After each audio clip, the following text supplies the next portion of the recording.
Hi everyone. So in this video, we're going to connect our study of linear systems, solutions to linear systems from the first unit of this year to our current study of parametrically defined equations or functions. So just as a warm-up, take a look at these two linear systems. Pause this video, see if you could work out the solution to yourself. Pause it now and we'll check your answer in just a moment. Okay, so looking at these two systems, hopefully for the first one, you got -5 and 3. The way you can obtain that solution is simply by taking the system as it's given. I'm going to use the elimination method. You could also use substitution, or actually I'll probably use a mix. And then if we take this system and we rewrite it in this form, I can multiply the first equation by 5, the second equation by -8. That will give me equal coefficients on the x values. So if I then add those two equations together, I'll get 11y is 33, so that y has to be 3. At this point, I'd go back to this equation here, 5x plus 3y equals -16, plug in that value of 3 for y, and through that substitution, I can solve for x. So I get that x has to be -5 and y has to be 3, which we could write as this ordered pair. For this system, since I have 3 variables, my solution is going to be an ordered triple, which is this. X is -2, y is 6, and z is 3. Which you can write this way. And the way we can obtain that in this one, I'm actually going to use the Gauss-Jordan method. So I'm going to write this system in its corresponding augmented matrix. So this, again, just as a refresher, these each represent the coefficients, and they have place values. So the first column is representing the coefficients of x. The second column is representing the coefficients of y. The third column is representing the coefficients of z. The last column is the constant, or the coefficient of the constant. From here, if we go to a calculator and we go to the matrix menu, we can type this in the edit feature. I've already have these values typed in. And once it's typed in, we can use the reduce row echelon command to reduce this matrix to its reduce row echelon form. That is RREF, which is option B on my calculator. I'm going to do RREF matrix A. And I will obtain the reduce matrix. And I'm going to note that in my solution just as RREF. That's the corresponding row equivalent form. We can then translate this back. So again, the first column is the coefficient of x. So this is saying 1x plus 0y plus 0z equals -2. So therefore, x equals -2. Same thing for y, same thing for z. So when I translate this back, I get this solution, which corresponds to my point. Okay? So to help motivate our understanding of where we're headed with how this can tie in with parametric equations, I want to visualize these two systems. The first system is pretty straightforward. If we try to visualize it, we can graph the two lines, and the solution to this system is the common point or the point of intersection between those two lines. Things get a little bit more complicated when we throw a third variable in, because as soon as I have a third variable, I now have to graph this in 3-dimensional space. So just as this represents an ordered pair of x and y's in 2-dimensional space, where I have an x-axis and a y-axis, this coordinate still represents a point, but now it's in 3-dimensional space. So I have 3 axes that are each perpendicular. So I still have my x and my y-axis, and then I have a third z-axis that's perpendicular to both of those axes. So if it helps to get a sense of what does this look like physically, if you take your hand and you take your pointer finger pointing up, and then you make a perpendicular with your middle finger, and then you take those two and then you put your thumb up perpendicular to both, it gives you this kind of 3-dimensional space grid. And that's what we're looking at here. Now, this is just the one directional, but they should be pointing technically in both directions, and that's what we're visualizing in this 3-dimensional space. So the question that we're going to answer in this video and then extend it to parametric equations is, how does this point come about from these three systems? Or sorry, from these three equations that make up the system. To understand that, we have to understand something that's happening visually between these two variables. So the first thing is that this form of a line, when I have two variables, I have freedom of motion in a 2-dimensional plane. That gives me a line of a set of points that I'm getting between those two that are related to some constant. But as soon as I throw a third variable in, I'm actually going to be able to move around in 3-dimensional space, and my solution is going to give me a plane. Now, what happens when I have multiples of these, if I have 2 lines, they're going to intersect to form a point, which we call the point of intersection. But when I have 2 planes that intersect, what I get is a line of intersection. So it's a little bit more involved in that visualization, but it's going to come together as we look through an example at least. So from that, how are we getting this unique point? So if I'm supposed to get a line of intersection between two planes, how am I getting a point? Well, what's happening is I'm getting one line of intersection between these two planes, one line of intersection between these two planes, and then the intersection of those two lines is this point. And we can visualize that in this way. So if I have three planes here, just going to mark it. What I'm winding up with in each of these, the intersection between any pair of planes, so between this plane and this plane, is its line of intersection. The intersection between these two planes is this line of intersection, and the intersection between these two planes is this line of intersection. And those three lines all pass through a singular point of intersection. For this system specifically, I have it graphed actually right here. Oh. Actually, where did it go? Here it is. I got it. Here's my system. So here's the first plane. I'm going to turn on the first plane. This is the plane that we actually had in this circumstance, graphed in the three-dimensional space. When I turn on the second plane, I can see that these two planes intersect with each other along this line of intersection.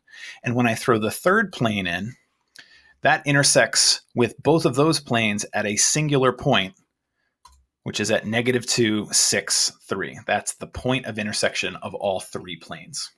Okay, so that's what's happening. So my question is, will we always get a singular point? And of course the answer is no, because that's how we're going to get parametric equations. There are three scenarios that happen when we're solving linear systems in three variables. So the first is one solution. That's the example we just looked at. Earlier in the year, we also looked at what would happen if we get an inconsistent system or a system that has no solution. And that's, if you recall, if I'm looking at a system, like what would this look like in my matrix? Well, I'd get like 1, 0, 0, some number, 0, 1, maybe 0, some number, and then 0, 0, 0, 1. And what happens in this last line is it says that 0x plus 0y plus 0z, 0 equals 1, which is an impossibility.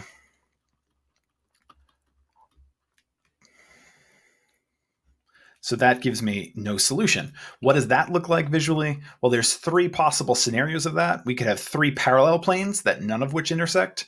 We could have two parallel planes that each intersect a third plane, but the line of intersection between each of those two planes does not intersect itself. And then I could have three parallel planes that have no common intersection. So each of these intersects and forms a line of intersection with another plane, but those lines of intersection never intersect each other. So that's what no solution would look like visually. So the part that we're finally going to get to is what happens if we have a parametrically defined solution. What does that look like in my linear system? Okay, so here is an example of one that's going to be parametrically defined solution. There's actually two scenarios, but we're only going to consider this one for now. And it's what happens if my three planes all intersect at a common line of intersection. How is that going to play out in my system? So let's solve it, and then we'll look at it visually like we just did with the other example. So I have this system, and I'm going to do the same thing. You could plug it into the calculator and do the reduced row echelon form. In the interest of time, I'm not going to plug it in, but I encourage you to try it yourself just for practice. But if you convert this to its corresponding augmented matrix and reduce that matrix, I wind up with this system. Now, something interesting is happening here. When I'm looking at this system, this last line is all 0. So if I try to translate this back to its corresponding linear system, my reduced corresponding linear system actually gives me x plus z equals 2, y plus 2z equals 5, and then 0 equals 0. And this last line is the thing that we've not yet encountered. 0 equals 0, yes, that's true. I don't have any violations here, which means that this system is consistent. It does yield an answer, but it doesn't give me a singular unique answer. In each of these, if I were to solve for x and y, they can only be solved for in terms of the third variable z. So how we handle that is we actually define z to be the parameter. Now, when we're defining equations parametrically, we typically use the letter t. So if I let z equal t, x would equal 2 minus this parameter t, and y would equal 5 minus 2 times this parameter t. So this is my parametrically defined system. And the way I can represent that, or the solution, is it's all of the points which satisfy this condition. So if I write it as a coordinate, the x value is 2 minus t, the y value is 5 minus 2t, and the z value is t. Okay, so that's how a parametrically defined solution can come about. So we're going to actually take a look at visually what this is doing in this particular scenario. So there's my last system. So I'm going to go back over here. Oh, it seems to, let's see here. There we go. So here's again, a three-dimensional system, and here are my three equations. So I have equation 1 that's going to give me this plane. Equation 2 will give me this plane. They have this line of intersection here. And when I pass the third plane through it, something interesting is happening here, if you notice. To show you a little bit more clearly, here's equation, here's plane 3. If I turn on plane 2, those are actually the same plane. There's no difference. They're perfectly overlapping each other. If I rotate this system around so that I can see it, those two planes are the exact same thing. Sorry, it's a little glitchy.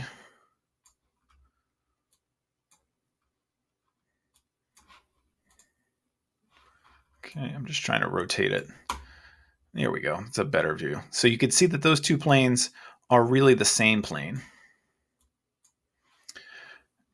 Okay, so when I put this third plane in, I'm getting this line of intersection here. Try to get a better angle. There we go.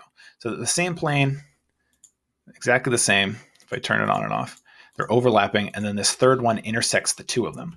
Well, why are they the same plane? Well, if we go back to look at the equation, the third equation is really the same as the second equation, just multiplied by -1. So they're really the same equation. One is a constant multiple of another. So it's not really changing the relationship at all. So that's why I'm left with just 2. Okay, so then our solution, which is 2 minus t, 5 minus 2t, and t, if we plot that solution on here, we can actually see that line of intersection show up. So I'm going to plot it. I'm going to write the coordinate. So it's the coordinate 5 minus, actually, sorry, I forgot what it was. Let me pull it back up. It's the coordinate 2 minus t and 5 minus 2t. 2 minus t, 5 minus 2t, and t.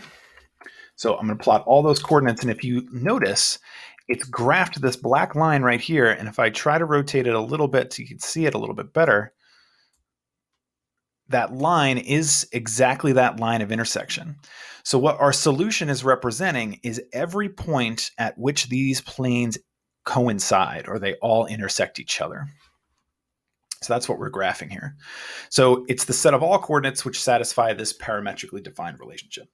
Now, it is possible that you can actually not just have 3 planes coincide in a line, but you can have 3 planes that all overlap each other, which give me infinitely many solutions as well. And in that case, since you can vary in two dimensions all along a plane, you wind up with 2 parameters, which we typically define with S and T. So I encourage you to investigate that on your own, but for us, we're going to focus on linear or line parametrically defined equations in our application in this instance.